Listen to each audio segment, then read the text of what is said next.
নমস্কাৰ সমূহ অসমবাসী ৰাইজলে আৰু ৰঙালী বিহুৰ আগতীয়াকৈ হিয়া ভৰা শুভেচ্ছা থাকিলে আৰু নতুন বছৰ হিচাপে মই এটি নতুন ৰেচিপি লৈ আহিছোঁ আপোনালোকৰ মাজলৈ।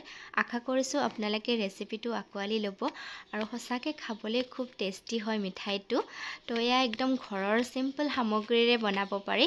এয়া মই লৈছোঁ এটা ফ্ৰেছ নাৰিকল, একদম ধুনীয়াকৈ কাটি লৈছোঁ আৰু বাকলিখিনি মই গুচাই লোৱা নাই। আৰু এইপিনে মই লৈছোঁ ইলাইচি, যিটো ইলাইচিৰ গুটি সেইকেইটা মই খুন্দনাত খুন্দি পেলাই লৈছোঁ পাউডাৰ বনাই। আৰু এইপিনে লৈছোঁ এবাটি মিল্ক পাউডাৰ, এটা বাটিতকৈ কমেই হ'ব। আৰু এইপিনে লৈছোঁ মই খেজুৰ, আৰু খেজুৰৰ গুটিকেইটা মই আঁতৰাই লৈছোঁ আগতীয়াকৈ। এয়া চাওকচোন, এই ধৰণে গুটিকেইটা ধুনীয়াকৈ গুচাই লৈছোঁ। আপোনালোকে ইচ্ছা কৰিলে খেজুৰকেইটা একদম সৰু সৰুকৈ কাটি ল'ব পাৰে। আৰু এইপিনে লৈছোঁ মই ড্ৰাই ফ্ৰুটছ, একদম সৰু সৰুকৈ কাটি লৈছোঁ। আৰু এতিয়া মই নাৰিকলখিনি এইটোৰে ৰুকি লৈ ল'ম ধুনীয়াকৈ পাতল পাতলকৈ। আৰু যিটো ডাঙৰ সেইটোত ৰুকিম, এই ধৰণে গোটেইখিনি কৰি লৈ ল'ম মই। আৰু আপোনালোকে ভিডিঅ'টো স্কিপ নকৰিব, সম্পূৰ্ণকৈ গোটেই ৰেচিপি চাব, তেতিয়াহে গম পাব কেনেকৈ বনাইছোঁ। আৰু সঁচাকৈ খাবলৈ বহুতেই টেষ্টি হয় মিঠাইটো, সেইকাৰণে ভাবিছোঁ আপোনালোকৰ লগত শ্বেয়াৰ কৰি দিওঁ। আৰু আপোনালোকেও এই ধৰণে বনাব পাৰে। এইবাৰ ৰঙালী বিহুত বনাই খোৱাক নিজৰ আপোনজনক, আলহীক, সকলোৱে ভাল পাব নতুন এটা মিঠাই খাব পাইছোঁ বুলি। আৰু একদম নাৰিকলৰে হয়। আৰু এয়া চাওক, গোটেইখিনি মই ৰুকি লৈ ল'লোঁ একদম ধুনীয়াকৈ পাতল পাতলকৈ, দেখিছে নহয়। আৰু এইটো বাতিৰে মই জুখি ল'ম এতিয়া কেইবাটি হয়, আপোনালোকক দেখাই দি দিছোঁ। কাৰণ গোটেই সামগ্ৰী যিহেতু মই এইটো বাতিৰে লৈছোঁ, তো গতিকে একজেক্ট মানে হ'ব লাগিব মেজাৰমেণ্টটো। আৰু এয়া চাওক, 3 বাতি হ'ব লাগে এটা নাৰিকলত। তো এয়া চাওকচোন কিমানখিনি হয়।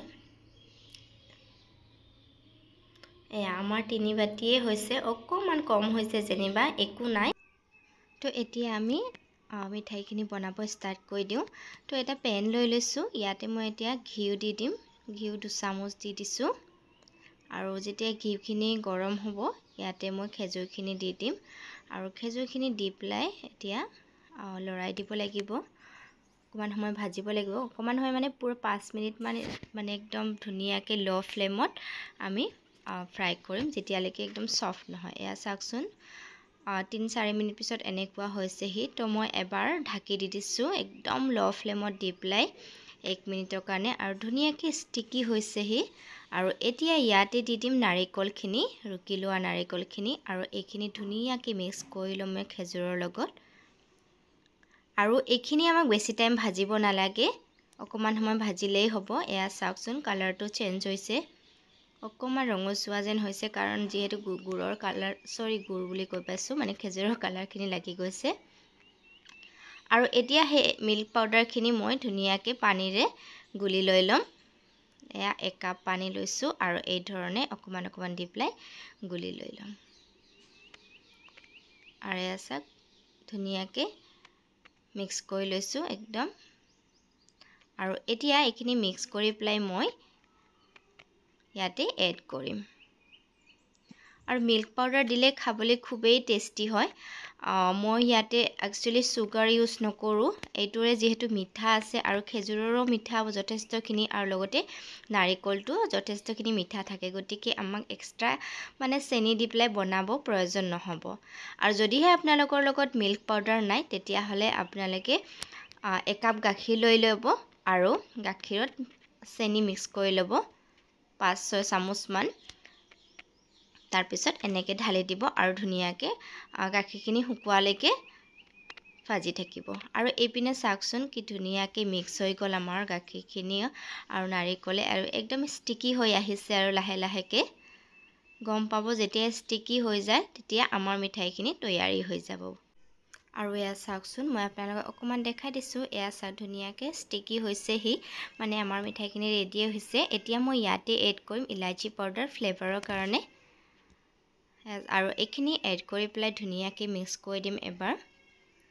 আৰু এতিয়া মই ইয়াতে এড কৰিম ড্ৰাই ফ্ৰুটছখিনি আপোনালোকে ড্ৰাই ফ্ৰুটছ কাজু ল'ব পাৰে কিচমিচ যিকোনো ড্ৰাই ফ্ৰুটছ লৈ ল'ব পাৰে মোৰ লগত যিহেতু অকল আলমণ্ড আৰু এইটো কিচমিচ আছিল অকল সেয়া দিয়ে মই মিক্স কৰি দিলোঁ ড্ৰাই ফ্ৰুটছ আৰু যিমান ড্ৰাই ফ্ৰুটছ দিব সিমানে খাই ভাল লাগে মিঠাইখিনি আৰু এয়া ড্ৰাই ফ্ৰুটছখিনি মিক্স কৰাৰ পিছত আমাৰ মিঠাইখিনি মানে হৈ গ'ল আৰু এতিয়া প্লেট এখন লৈ লৈছোঁ ষ্টিলৰ আৰু প্লেটখন মই ঘিৰে গ্ৰীজ কৰি লৈ ল'ম অকণমান এই ধৰণে আৰু আপোনালোকে তেলেৰেও ল'ব পাৰে কিন্তু ঘি দি ল'লে একচুৱেলি কি জানেনে খাবলৈ আৰু ভাল লাগে আৰু ঘিৰ ফ্লেভাৰটোও যিহেতু আহে আৰু এয়া চাওক এইপিনে মই এইখিনি ধুনীয়াকৈ ইয়াত ট্ৰান্সফাৰ কৰি লৈ লৈছোঁ হাতেৰে এনেকৈ কৰি দিওঁ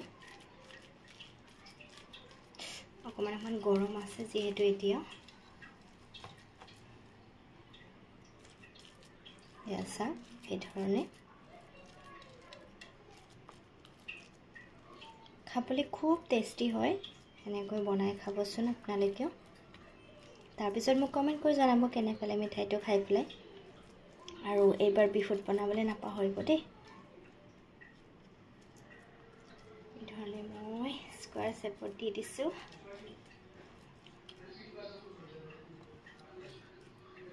এয়া চাওক ধুনীয়াকৈ আৰু এইখিনি এতিয়া 5 মিনিটমান ৰাখি দিম যেতিয়ালৈকে ঠাণ্ডা হ'ব আৰু ঠাণ্ডা হোৱাৰ পিছত খাই খুব ভাল লাগিব তাৰপিছত কাট কৰি মই তো এতিয়া ঠাণ্ডা হ'বলৈ দি দিছোঁ আৰু ওপৰতে অকণমান ড্ৰাই ফ্ৰুটছ দি দিম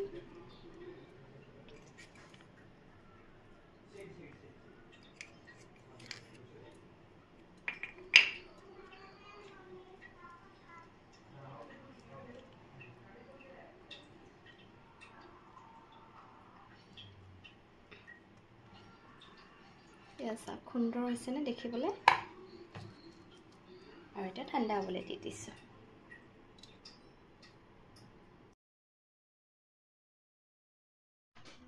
আৰু এয়া চাওক 5 মিনিট পিছত মিঠাইখিনি আমাৰ ধুনীয়াকৈ ৰেডি হৈ গৈছে আৰু এতিয়া মিঠাইখিনি ধুনীয়াকৈ মই কাটি পেলাই স্কোৱাৰ শেপত দি দিম এয়া চাওকচোন আৰু যিসকলে মোৰ ৰেচিপিটো সম্পূৰ্ণকৈ চাইছে সিহঁতক বহুত বহুত ধন্যবাদ থাকিল মোৰ ফালৰ পৰা আৰু লগতে আপোনালোকে এইবাৰ এই বিহুত এই মিঠাইটো বনাই খাব বুলি আশা কৰিছোঁ আৰু এয়া চাওকচোন ইমান সুন্দৰ হৈছে মিঠাইডোখৰ যিমান দেখিবলৈ ধুনীয়া হৈছে তাতকৈ খাবলৈ আৰু দুগুণে ভাল হৈছে তো গতিকে এইবাৰ বিহুত নিশ্চয় বনাই খুৱাব বুলি ভাবিছোঁ আৰু লগতে মোৰ ৰেচিপিটো যদি সঁচাকৈ ভাল লাগিছে আপোনালোকক please like share and comment কৰিবলৈ নাপাহৰিব ফ্ৰেণ্ড সাৰ্কেলক শ্বেয়াৰ কৰি দিব আৰু লগতে এইবাৰ বিহুত আপোনালোকে নিশ্চয় বনাই খাব বুলি আশা কৰিছোঁ আৰু লগতে আজিলৈ বাই বাই আকৌ লগ পাম